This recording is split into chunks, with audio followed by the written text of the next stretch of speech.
How about we start Season 6 Vessel of Hatred with something hot? Hello, my fellow sorcerers. It gives me great pleasure to say that for the first time proper in Season 6. Those of you that have resisted the temptations of Spiritborn and remain true to the real best class that most of the time isn't the best class but always is in our hearts, I salute you. Sorcerer is an interesting place in Vessel of Hatred.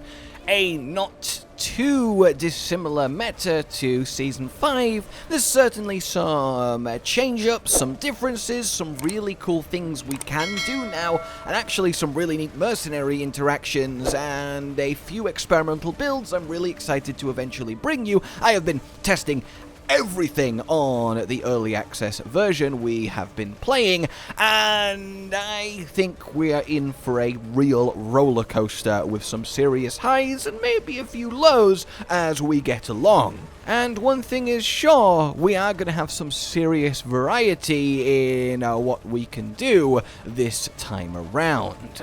Let's get into this with the best sorcerer build in order for you to farm the best sorcerer build. If that doesn't make sense, well, you're finishing leveling, right? You've hit 60, you've gone into Torment 1, you now need to farm to Torment 4. You need to farm the gear to make the best sorcerer build of the season. And that gear is going to take a while. It's going to take mythic uniques, it's going to take perfect rolls, it's going to take full ancestrals, it's going to take a lot of time and RNG. So you can't just instantly do it. We need a bridge build. And Fireball is our champion. It comes online near instantly. You just get the two uniques, the staff and the gloves, and you're basically off. And actually getting the Gloves of the Illuminator and Staff of Endless Rage is easier than ever, quicker than ever, and that's really awesome. I'll go into how best to get hold of them when we get to the gear section. But of course, there's a lot more to this than just get those two uniques and Fireball away, though that is the fantastic base that I have built upon and will be sharing with you. There's a lot of new things infused into this, and we can do some fun things with our enchantments, because Fireball now has its own baked-in Firebolt enchant, which is really freeing and fun.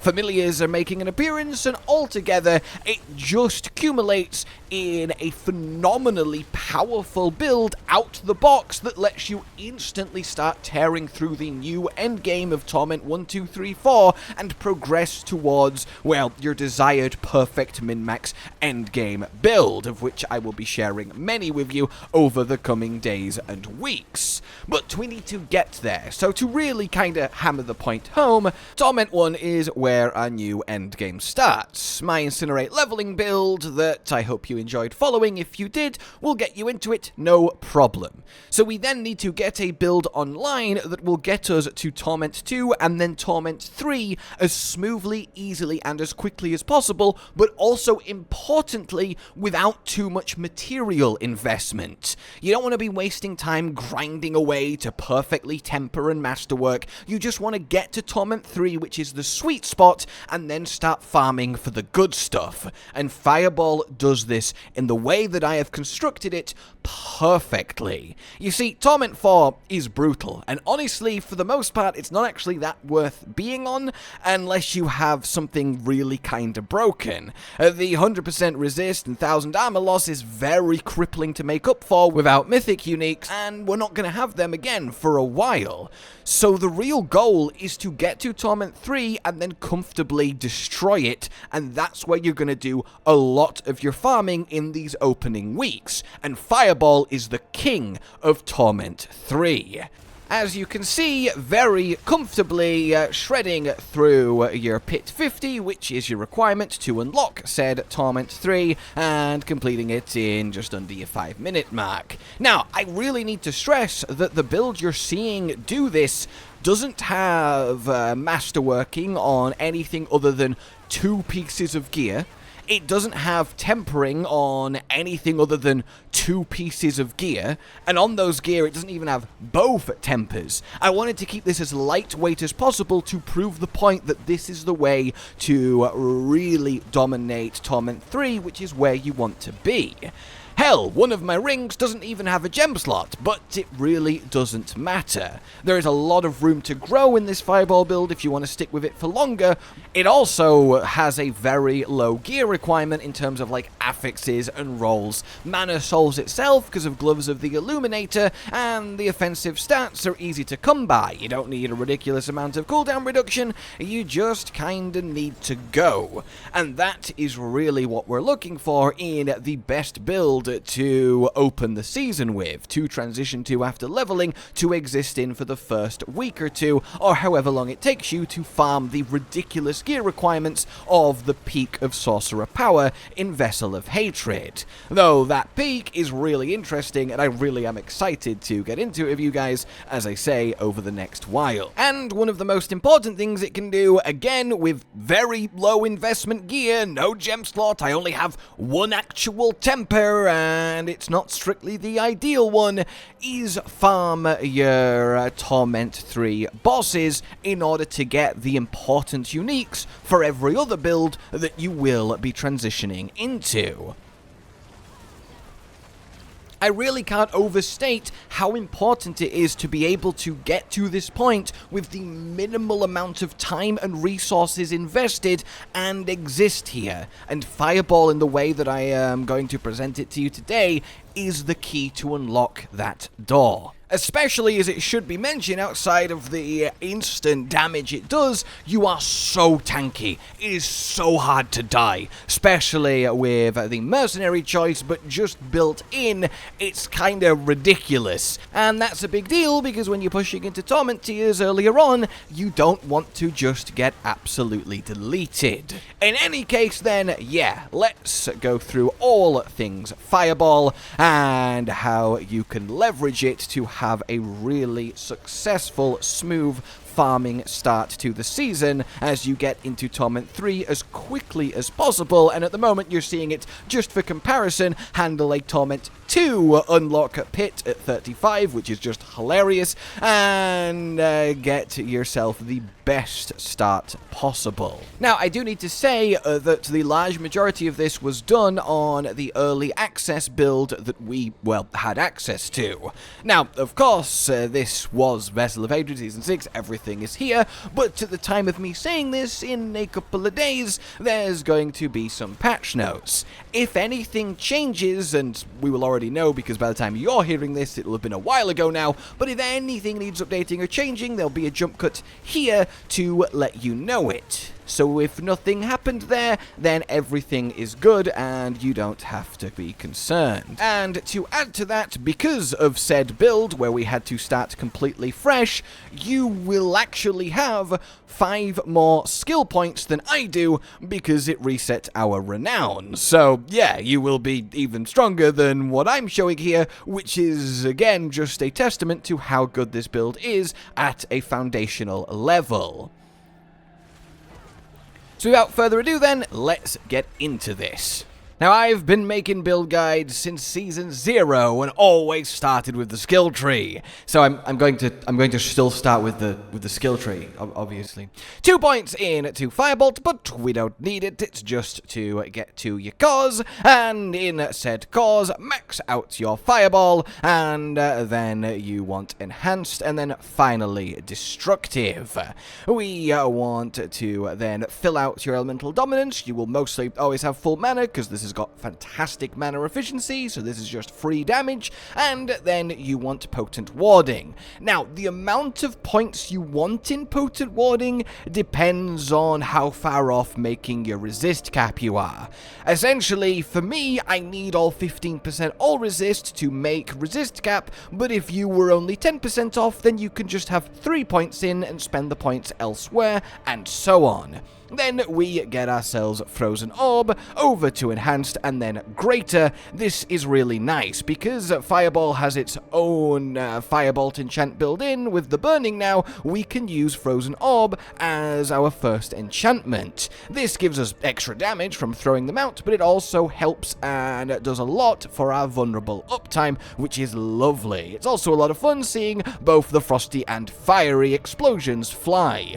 Then we head over to our defensives, where we grab teleport into enhanced and the shimmering, as is the way. Max out your glass cannon for the free damage. We're so tanky, it's just so good. Then we want ice armor. We take it to enhanced and then shimmering. The reason for this is we want ideally 100% ice armor uptime for an aspect that we will be using. And while it is a shame to lose mystical, the aspect more than makes up for it, as does, you know, having permanent huge barrier and damage reduction from another aspect. So this is just really, really nice, and Fireball is very good at powering this cooldown down. So we go to Conjurations, where we get Ice Blade into Enhanced and then Summoned for the cooldown reduction, and that indeed becomes our second enchantment slot. As you'll see, Ice Blades isn't on the bar, we summon them just from the enchantment slot, so we really can get this triple Conjuration setup going with the new familiars to really get some nice Conjuration stacks, even though we are fireballing. So indeed, max out your Conjuration, and then also grab Lightning Spear with just Enhanced. We don't need the invoked, but doubling up is 2 stacks at once, so we do want enhanced, and there we are. Then your familiar, take it to enhanced, mainly to then get invoked, and we're always going to be keeping a fire familiar out, which is just 10% multiplicative more damage, which is lovely. Defensively then, we want our full mana shield, and then we want one align the elements so we can get full protection for even more barrierness.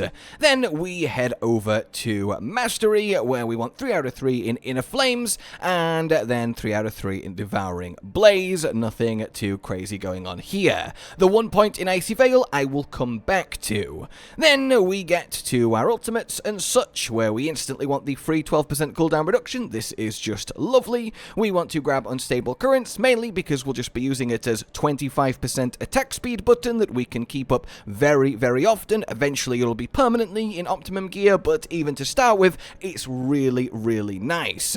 Then we get Fiery Surge and simply 3 out of 3 Soulfire. The less mana isn't actually the worst. It helps smooth everything out if you get unlucky with bounces, which is something I'll talk about in a little bit, and of course the damage increase is really nice. Then we also grab ourselves Permafrost and Hoarfrost. Hoarfrost especially is good because we are able to now use the Frozen Orb enchant, which means things are going to be getting chilled, which gives us a lot of extra damage, and eventually Frozen 2, and then of course staggered bosses are frozen, so all in all this is just wonderful.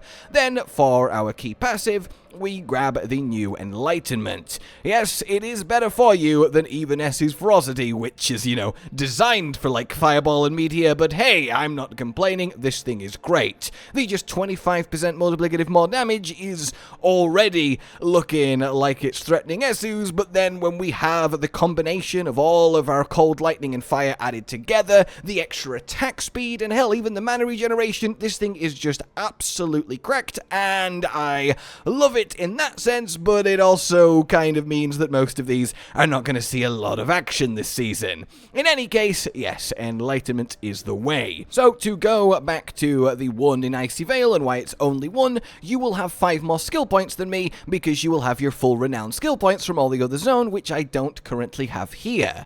So you want to put those 5 points, 2 of them into Icy Veil to 3 out of 3 this for mainly the ice armor uptime, and then the other 3 you want to go in to Precision for the extra 15% lucky hit. Alrighty then, that is our skill tree. Straight into gear next then, and we will begin with uniques because, well, we require Gloves of the Illuminator, and then to a lesser extent, but still do, Staff of Endless Rage. The staff gives Fireball its big boom of damage, and then your gloves let it do that damage to everyone multiple times and also give you infinite mana. So yeah, they are a beautiful pair for this build, and it's what lets it tick. You need the gloves especially for said infinite mana, and if you don't obviously have a very lucky GA on the mana roll here like I do, I will give you a few alternatives to help round out your mana curve as we go later into this, but in any case, yeah, those two. After that, Esu's Heirloom is really nice to have. The all resist actually helps a lot as you go through the Torment tiers. Critical strike damage is perfect, the critical strike chance, I mean, it's just a fantastic item, and if you get it, use it. The same with Tal Rashes, it's just wonderful. The damage increase is massive, and the non-physical damage feeding into your Enlightenment passive is also massive. And honestly, the +2 to Potent Warding to help you make res cap is really, really useful. Again, I don't need to convince you how good this item is, but it is actually especially good this season. Then we have our actual legendary affixes. Offensively then, on your amulet, you want 3 curses for that lovely, huge critical strike damage increase, and then on your normal ring, you want your Storm Swell. This is why we want permanent ice armor uptime, as an extra 35% straight up multiplicative damage is huge, and then we get that extra 15% against frozen anyway, so it really does add up, and it's hard to compete with this. If you don't have Tal Rashes yet, instead you want to use Conceited, Shredding Blades, or even Frozen Orbit. If you don't have Esu's Heirloom yet on your boots, you want to use the Daze and extra damage to dazed enemies aspect. Then we have the remaining 3. On your helmet, you want your Orange Herald, that's why we get the lucky hit on the skill tree, to have high uptime on unstable currents and the 25% attack speed. On your chest, you want a defensive aspect. I've gone with Snow Veiled, as we pretty much always have ice armor, so that's really nice. The Unstoppable is also really nice, but you can use Ever Living, or really anything you feel comfortable with. Then on your legs, you want to have either another defensive aspect or something that helps solve armor if you need help with solving armor. So here on Torment 3, I obviously need 1000 armor and I'm at 1042. If I got rid of Juggernaut, I would be under armor cap and I'd have to make it up somewhere. Now, technically, I could just put a skull into this ring once I give it a socket, and then I can swap the aspect here, so you just kind of have to make that judgment call.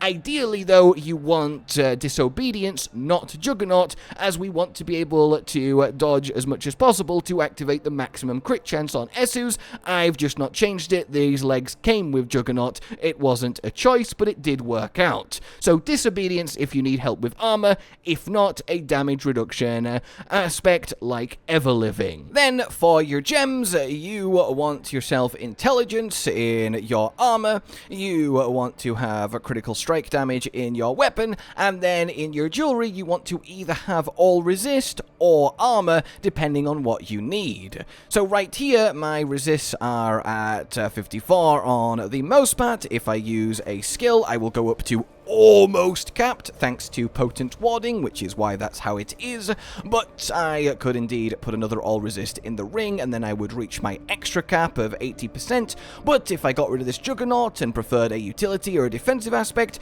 well then I could just put the Skull Armor in the ring, as I said, and get that armor back. It's a hard one to just definitively tell you, but essentially use your ring gem slots to reach armor cap and to reach res cap. And remember that because we're Sorcerer, when we use our ability with Potent Warding, we gain a load of all res, so keep that in mind for your calculations. That aside then, as it is very much relevant to slotting things into your gear, let's talk your runes.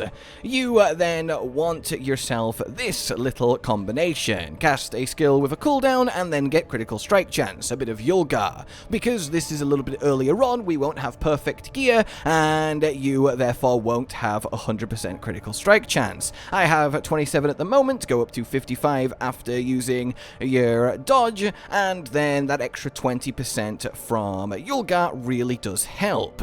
As you continue on, if you get a second pair of runes worth using, then do replace a pair of intelligence gems for them, leave the critical strike damage in your weapon, and the ideal pair you're looking out for is Tam to gain offering when you cast a non-channeled skill, and then Eom to reduce your cooldowns when it triggers. That is is a safe bet, and those 2 pairs will do you. Affixes on the gear itself then, you're after the following: ranks of Devouring Blaze, cooldown reduction, critical strike chance, attack speed. After that, critical strike damage, then your sort of tertiary ones that are fine, I guess: intelligence, your vulnerable damage, and so on and so forth. Defensively, you want essentially maximum life and armor. You want as many armor rolls as you need in order to make your armor cap. That's something you're going to have to again kind of look at and make sure you're at 1,000 on whichever Torment tier you're playing on. So for here, I need the armor roll on my legs, I need the armor roll on my chest, and I need the armor roll that GA'd on my helm. I also need the extra little help of the percent total armor temper on my chest, so that's the way that I've done it. But if you don't need the armor, well then any other helpful affix can really do the job. So talking of tempers then, let's go address them. On your necklace and both your rings then, your offensive slot, you want to have any of the following: either your critical strike damage from Worldly Finesse, or your fire damage, pyromancy attack speed, or pyromancy critical strike damage. The ideal one is pyromancy critical strike damage if you can roll it, but any of the 4 is fine enough for this kind of build at the stage we're at. You don't need to go crazy getting it perfect and wasting resources, you will do fine. Then for the second slot on your rings, if you have a lesser roll Gloves of the Illuminator with 1 or 2 mana per second, then you do want to take the resource, and you want to get resource generation, and that will help massively. The same on your necklace. If you need even more help, you just get a second resource gen. If you don't need help with mana, then both on your ring and your necklace, you instead want to get yourself the cooldown reduction with your unstable currents from your ultimate efficiency Sorcerer on both of them. When it comes to your armor, well, on all 3, first and foremost, you want yourself utility and then Worldly Fortune. You want 2 chances to freeze and 1 chance to immobilize, or 2 chances to immobilize and 1 chance to freeze across the 3 pieces. Then for the other one, you either just want straight up health or armor if you need help with armor. After that, if you don't want health or armor, well, then you can simply go with ranks to warmth, and you will do well there, or any particular resist that you're struggling with is also completely fine. Then, as you get a few more uniques, if you do want to make some swaps, you can use the Godslayer crown instead of the helmet, but I would recommend more that you instead swap your legs for bolts, as long as you can still make the armor cap and such forth. Other than that, you eventually would upgrade this with mythic uniques. Your second ring would become Starless, your helmet would become Perdition, and so on and so forth, but that is way far in the future and not really helpful to anyone at the moment. Cry for me because I got an Endariel's Visage on a character that I will be having deleted by the time you're hearing this. In any case, let's actually talk how to play this, and of course it's fairly very simple. Use Fireball in the direction of enemies, and that is that, though there is some nuance to it. First and foremost, you want to always make sure you have a single fire familiar out. Yes, having multiple means more stacks of Conjuration Mastery, but we want the 10% extra damage on our Fireball more than anything. So just once every 8 seconds, use one of your familiars. You occasionally can bust out 2 at once, but by and large the rule is just keep a fire familiar out. Other than that, you want to use your lightning spears on cooldown, teleport for either the damage reduction or to just move further. You can also use your teleport to reposition for optimum fireball distance, which we're about to get into, and then hit your ice armor on cooldown. Of course, do think about enlightenment, so if you have just used your lightning spear, use a fire or a frost skill before then teleporting, so we can just get maximum stacks and have the uptime we can get with enlightenment. And then use your unstable currents on every pack of elites or on cooldown against bosses, and you will have the cooldown reduced quite nicely, as you're seeing with Orange Herald, even without a lot of lucky hit, which I don't have. The real thing then with Fireball is that peak distance. If I make this once more a boss dummy, well, if I'm right up next to him, right, and use my fireball, they just bounce kind of once and don't actually do a whole lot, and then they leave. What you want is about this distance here between me and the dummy. That way, they will bounce a second time on him as they progress. They will have time to spread out in a nice little arc, and you can hit him 3 times with every fireball that goes across. And you want to keep this distance ideally from anything you're killing. So if the boss walked up to me, I would then teleport backwards and then get that distance again to keep doing damage. And you can just see how much faster his health does go down when I am at distance versus just being right up in his face, so always be aware of that. The other thing to be aware of is the mana is when fireball explodes. That means the mana is from every time it bounces. It doesn't need to hit an enemy. So when I fire it here, and we get all these bounces spreading through the room, that one fireball gave me back a bajillion mana. Whereas if I'm casting it like in the corner of the room, and it just immediately stops bouncing, you see I run out of mana because there's not enough explosions and bounces of fireball to keep it going. So when you're in a dungeon with tight corridors and such, don't sort of stand in a little gap and point the fireball at the wall, because you'll just run out of mana. Make sure you're always, wherever possible, firing your fireballs into big, more open spaces so you can get enough bounces to keep your mana topped up. So, mercenaries then. You want your main mercenary to be Rahir, and you want to go down the right tree. Ground slam into then Rahir's Aegis, so you get the help with your all resist, which you will more than likely need. Obviously, if you're capped without it, then do draw fire, because you might as well, but this is really nice as you go through the Torment tiers earlier on. Then you want to go into Bastion for the 90% damage reduction, which is hilarious, and then finally Inspiration. This means that when enemies are in this ground slam, they're taking 15% multiplicative more damage, and when you are in the Bastion, you're doing 25% multiplicative more damage. So not only is he keeping you alive, he is amping your damage regularly by an appreciable amount, on top of him just having Valiance and preventing you from dying with regularity. He is a champion of letting you be in Torment tiers as soon as possible, and that's what this build is about. For your then reinforcement, you want Vajana, and very specifically Bloodthirst, simply so she runs up and gives you 10% attack speed. That's kind of it. We're just using her for 10% attack speed. It's worthwhile, it's not exciting, but it gets the job done. Finally, then, your Paragon tree. Follow me point for point, and let's do this thing.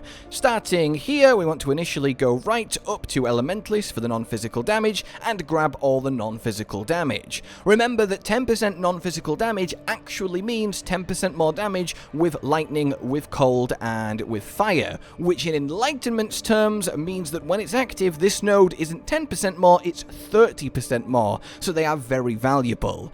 Then we head left up to All Resist, grab Resilience and the extra All Resist. You will need all the All Resist you can get as you get into Torment 3 and 4. Then we keep on going straight up to this Willpower, then right to the Glyph where we have Slotted Tactician. The 10% multiplicative damage increase is really nice, it's always up, and we like the extra boost to these 2 rare nodes. We want to get it activated with the Dexterity to the right while also grabbing Studied, and then we want to head left in order to get ourselves all the non-physical damage and the final bit of dex that we need.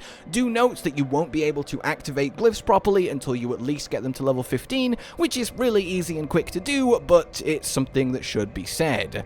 Then we head straight up here to the gate where we get our new kind of standard Heart of Sorcerer board, Fundamental Release, for that sweet extra 30% multiplicative. We want to arrange it like this then, so the glyph is closest, and then head up and right, straight up and through your lightning cutter, and then to this intelligence, left to this intelligence, down to the glyph where Elementalist. The increase to the rare nodes and thus more non-physical damage for enlightenment is lovely, and then the extra 15% 1% damage from all of our multi-element damage is again lovely. We want to head down and get said elemental balance and all of the non-physical around the place, and then we want to head up through this dexterity, and initially we will be going right, grabbing this extra armor, grab all of the damage reduction from burning, and then only grab this extra armor if you actually need the extra armor, otherwise don't waste the point. We'll ignore this for now.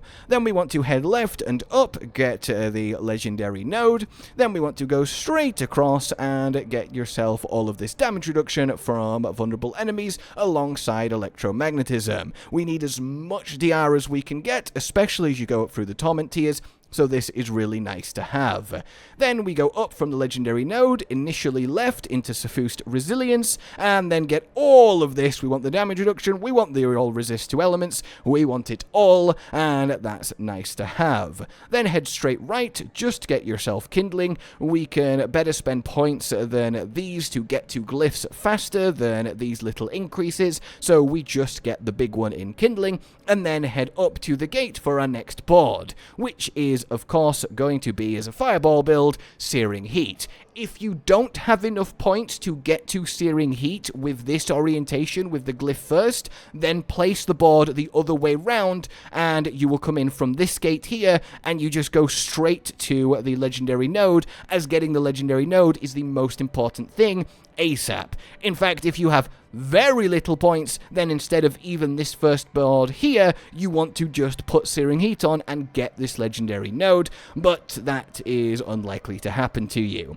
In any case, in the normal orientation, up to this intelligence, right to explosive, glyph in the bottom right here, get this extra little bit of dex, as we will find destruction, one of, if not our best glyphs now, and it does a lot of work for us. Head right to grab Flame Touch 2, as we might as well, and then we make the through these 3 decks, as it does activate Destruction Journey, to First Combustion, and then all the way to said legendary node. Always try and go through intelligence wherever you can, and willpower after that. Then we go back to these random little 4 points, as this is where you would start progressing into your next board from the right of Overdrive, and this next board would be your Frigid Fate for the extra damage to vulnerable. That then will keep you going for a long while as you get your first, like, 150 Paragon points or so, and if you guys want, I will do a properly min-maxed full endgame perfect everything fireball later in the season for everyone that wants to just play it, because it is really fun. Now, I did say I'd elaborate on it being much easier to get to the unique staff and gloves you need this time around, obviously outside of the target bosses to farm them, which are easier to summon because materials are more plentiful. You want Obel Gambling.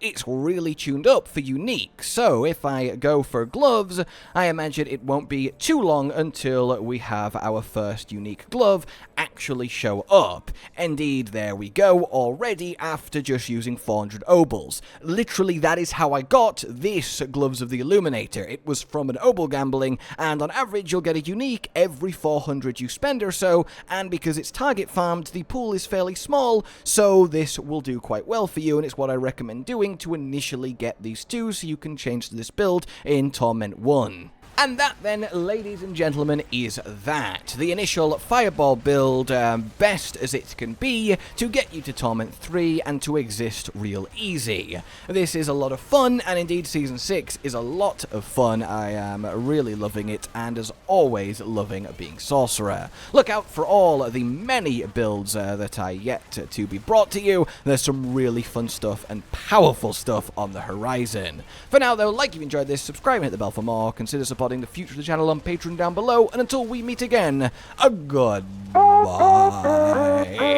Josh, Cotton, and Hollow with the videos, dropping the humor like a hammer on your tippy toes, bringing entertainment on a daily arrangement to take our insanity and turn it into entertainment. Yes, I said entertainment twice, to reiterate that it is nice to look into your faces on a mostly daily basis when you let us in your homes to make the whole world a stage.